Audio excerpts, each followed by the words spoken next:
Jumpa lagi rekan trader Indonesia dimanapun berada. Kembali lagi bersama saya Moritz di analisa mingguan kita pada hari ini.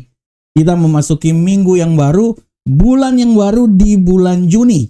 Oleh karena itu analisa mingguan kita yang akan kita bawakan dari tanggal 2 sampai tanggal 6 Juni nanti, di mana pergerakan yang sangat luar biasa akan terjadi dalam minggu ini. Yang pasti dalam minggu ini adalah minggu pertama bulan Juni akan ada non-farm payroll.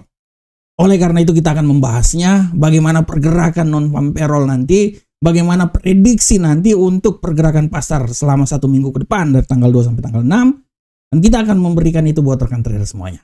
Tapi seperti biasa rekan trader, kita akan lihat dulu apa yang terjadi pada pasar di minggu yang lalu. Bagaimana pergerakan yang sangat luar biasa yang terjadi pada pasar selama 1 minggu yang lalu. Oke rekan trader, secara garis besar kalau kita lihat yang terjadi pada pasar selama 1 minggu yang lalu adalah pekerjaan yang sangat luar biasa, pergerakan yang sangat luar biasa. Kita bisa lihat untuk indeks dolar Amerika.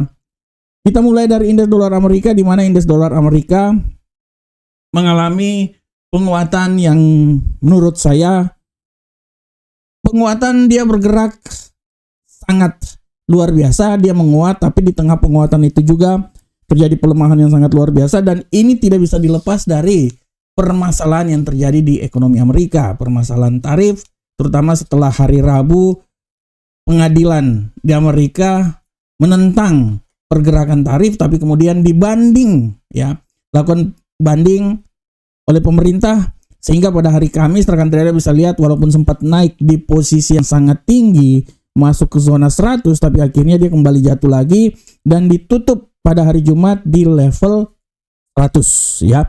Ini di level 99, belum sampai level 100 ya rekan trader ya. Kalau kita lihat permasalahan tarif ini masih sangat luar biasa dan sangat membebani arah pergerakan ke depan, apalagi juga statement-statement dari para pejabat The Fed bahwa untuk permasalahan ke depan, pemangkasan tingkat suku bunga ke depan masih kita akan lihat bagaimana data-data, dan untuk pemangkasan tingkat suku bunga tidak bisa dilepas dari komitmen serta apa yang dilakukan terhadap tarif oleh Donald Trump, sehingga inilah yang menghambat bagaimana pergerakan ke depan.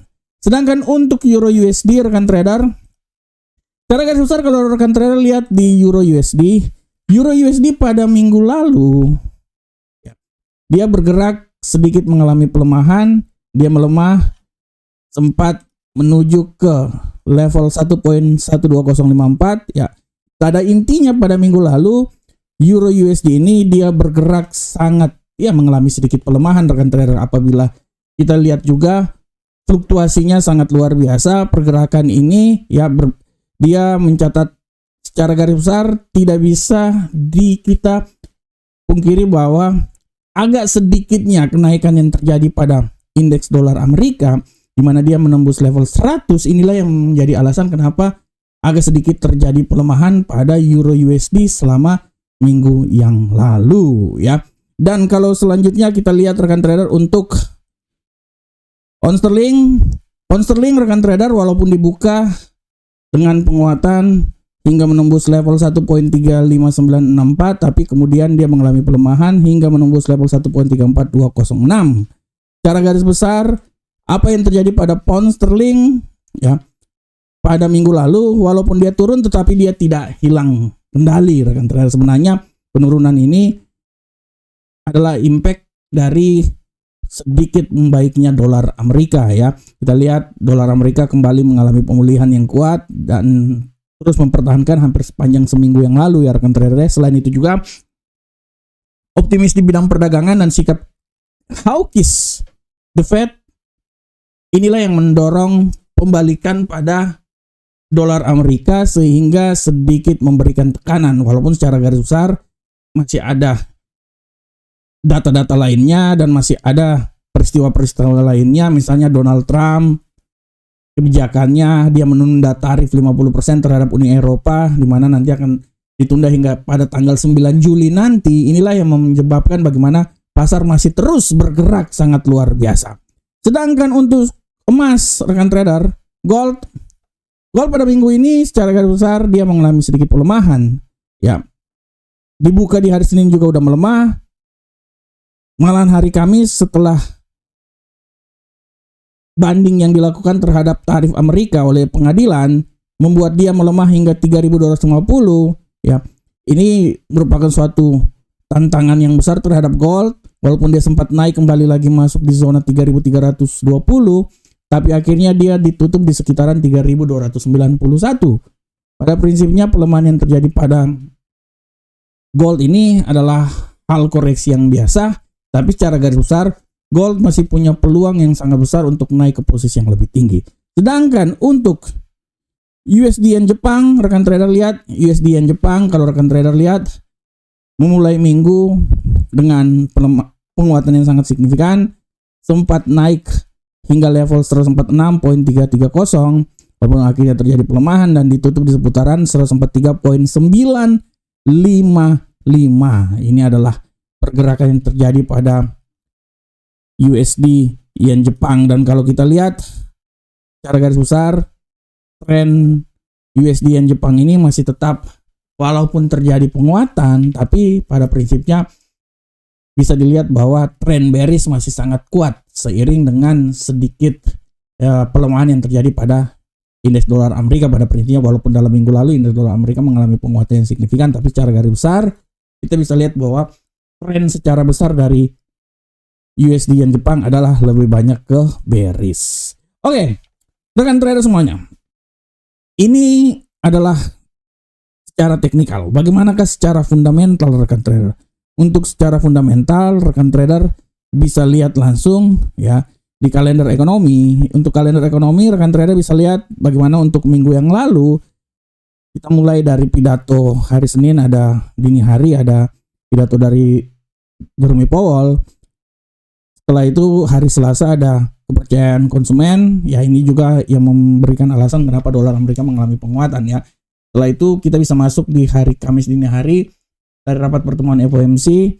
Rapat pertemuan FOMC ini yang sedikit memberikan kekuatan ya, terhadap indeks dolar Amerika, dan kita bisa lihat bagaimana sekali lagi Jerome Powell menyatakan bahwa apa yang terjadi pada dolar Amerika ya semua tergantung dari bagaimana konsistensi sikap yang dilakukan oleh Donald Trump terhadap masalah tarif. Dan masalah tarif ini adalah masalah yang sangat berkepanjangan dan masih akan terus membebani arah pergerakan ke depan. Kita akan lihat seberapa besarkah ini akan sampai selesai. Kita masih akan terus menunggu rekan trader, karena pemangkasan tingkat suku bunga ini pada prinsipnya akan dilakukan hingga menunggu stabilnya permasalahan tarif yang dilakukan oleh pemerintahan Donald Trump. Dan ditutup oleh di hari Jumat ada data inflasi, di mana inflasi bergerak di antara 0,1 ya persen ya. Ini inflasi inti yang dilakukan pada hari Jumat yang lalu. Nah, rekan trader, selanjutnya bagaimana untuk pergerakan minggu ini dari tanggal 1, tanggal 2 sampai tanggal 6 nanti.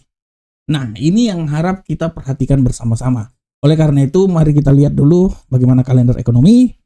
Mulai hari Senin pun juga sudah ditempa dengan kalender ekonomi yang sangat luar biasa. 2045, indeks mengajar pembelian PMI manufaktur, kemudian manufaktur ISM. Ini harap diperhatikan oleh rekan trader semuanya. Hari Selasa dibantai dini hari oleh pidato dari The Fed, Jerome Powell. Ada juga data inflasi dari Eropa dan lowongan pekerjaan ULTS. Jadi minggu depan ini adalah minggu yang sangat dahsyat. Kita masuk di lautan masa lembo, lautan yang penuh dengan goyangan-goyangan. Oleh karena itu harap diperhatikan oleh rekan trader semuanya. Masuk hari Rabu ada perubahan tenaga kerja non pertanian ADP, ya, indeks pembelian jasa, ya, indeks pembelian non manufaktur ISM. Ya, masuk hari Kamis seperti biasa tingkat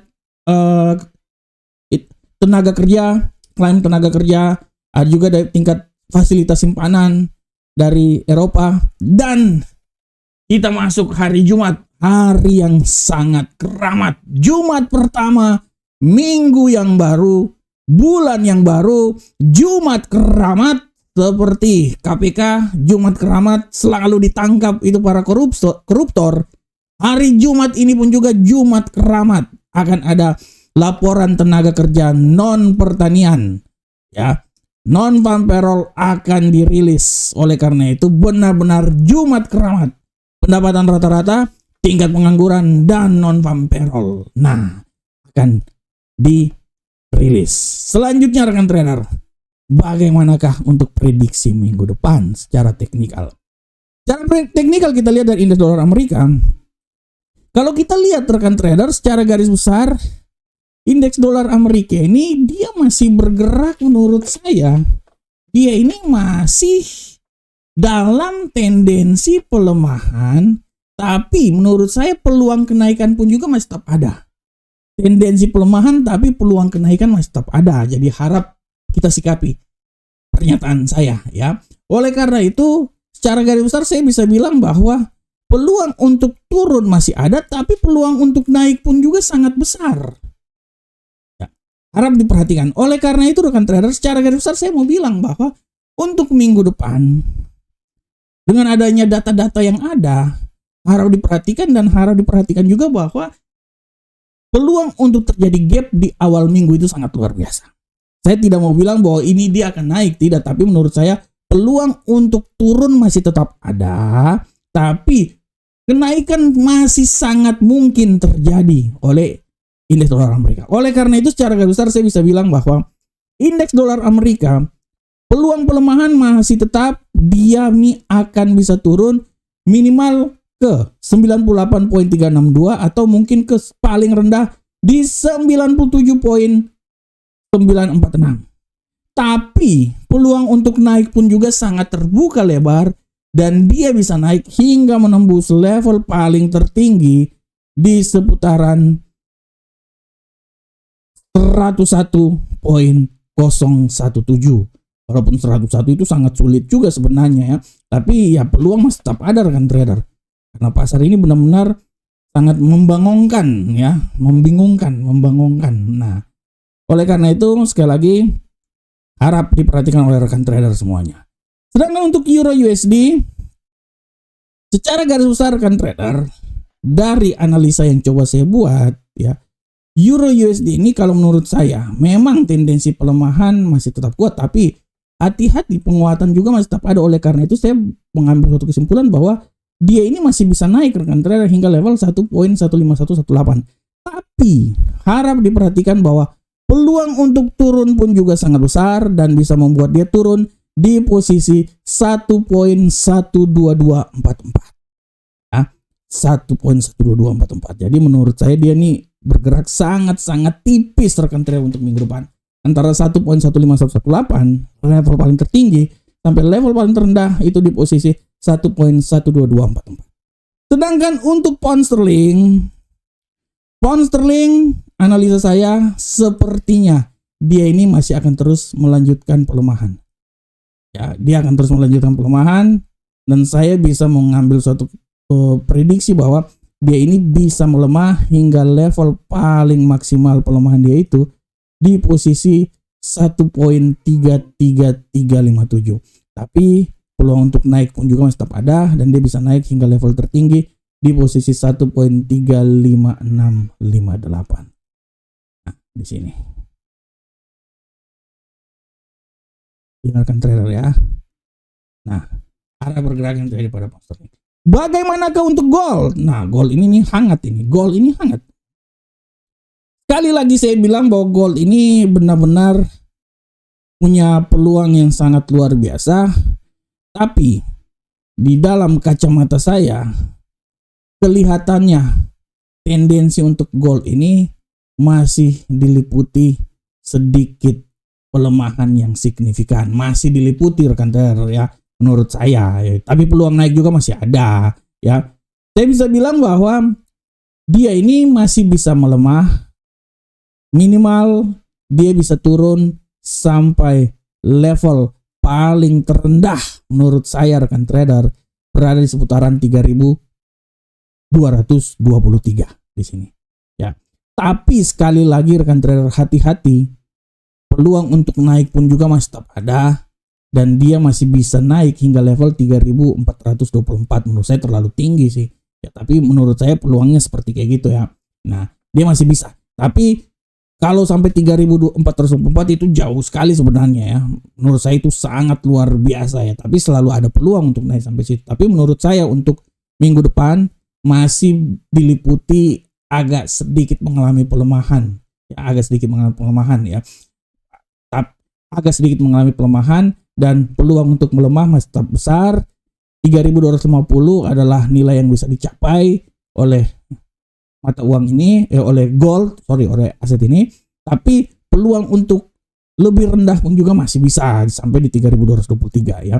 Tapi sekali lagi saya bilang bahwa gold masih bergerak ya, akan menunggu data-data yang terjadi karena data yang pada minggu ini sangat luar biasa banyak sehingga segala sesuatu bisa terjadi. Tapi pada prinsipnya gold masih tetap memiliki peluang untuk naik ke posisi yang lebih tinggi. Ya, minimal dia akan bisa mencapai di level ketinggian 3.359, itu adalah level minimal ya. Untuk sampai ke 3.400 menurut saya itu terlalu jauh sebenarnya, terlalu jauh, tapi segala sesuatu bisa terjadi.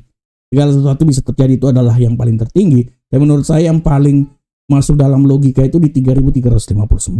Dengan asumsi apabila terjadi pelemahan, level paling terendah adalah dia akan tetap berada di zona 3.200 dengan level paling terendah di 3.223. Selanjutnya rekan trader, bagaimanakah untuk USD Yen Jepang? USD Yen Jepang secara garis besar rekan trader, kalau saya mau bilang ya, walaupun tendensi penguatan masih tetap ada, menurut saya dia masih dibayangi oleh pelemahan di 142.600. Menurut saya itu level yang paling rendah, dengan asumsi bahwa apabila dia naik lagi ke posisi yang lebih tinggi, artinya dia akan coba sampai level paling maksimum di seputaran 147.118. Jadi 147.118 sampai ke level 142.600 adalah level yang bisa dicapai oleh USD Yen Jepang pada minggu depan. Oke rekan trader semuanya, rekan trader, demikianlah rekan trader analisa mingguan kita. Saya berharap semoga apa yang saya bawakan ini bermanfaat untuk rekan trader semuanya. Jadikan analisa yang kami berikan sebagai masukan terhadap trading yang akan dilakukan oleh rekan trader semuanya. Tapi tetap harus menggunakan analisa yang dimiliki oleh rekan trader. Karena itu adalah analisa yang paling terbaik buat rekan trader semuanya. Assalamualaikum warahmatullahi wabarakatuh. Sampai ketemu kita di analisa mingguan berikutnya. Salam profit Indonesia.